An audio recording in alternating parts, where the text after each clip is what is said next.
Hi, and welcome back, AP Gov students.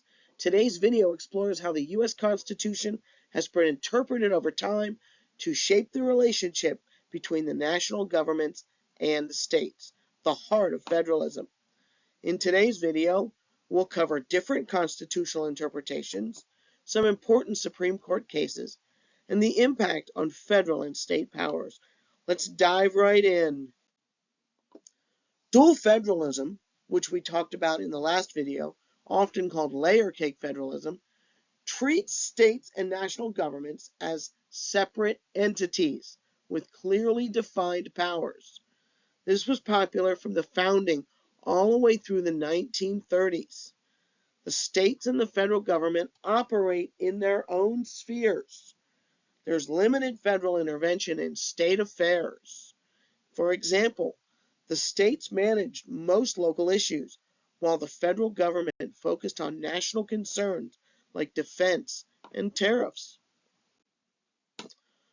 Cooperative federalism, on the other hand, or marble cake federalism, blurs the lines between state and federal responsibilities. This emerged during the New Deal in the 1930s, where the federal and the state governments began to work together to solve problems. The federal government uses grants and programs to influence state policies. For example, there's federal funding for highways or education, but it requires states to meet certain standards. Several Supreme Court decisions have shaped federalism's interpretations. McCulloch versus Maryland in 1819.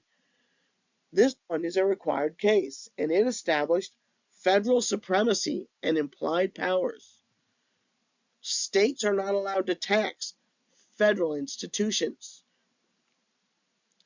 Gibbons versus Ogden in 1824 broadened federal powers to regulate interstate commerce. This is not a required case, but it's good to know. And finally, the United States versus Lopez in 1995. This is a required case.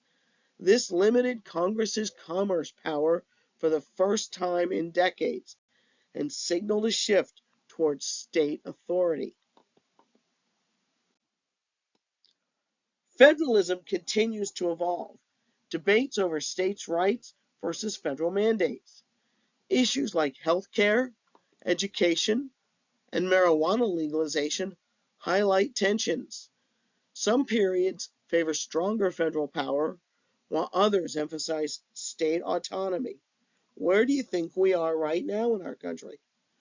The Supreme Court and Congress play key roles in interpreting the Constitution's federalism clauses. To summarize, federalism's interpretation has shifted between dual and cooperative models. The Supreme Court cases define the balance of power. Modern federalism is dynamic, responding to political and social needs through the years. And understanding these shifts help explain the ongoing debate about the role of government in America. Thank you for watching this video. Next up, we'll look at 1.9, Federalism in Action. Thank you for watching. Please like and subscribe and hit that notification button for future videos in AP Government.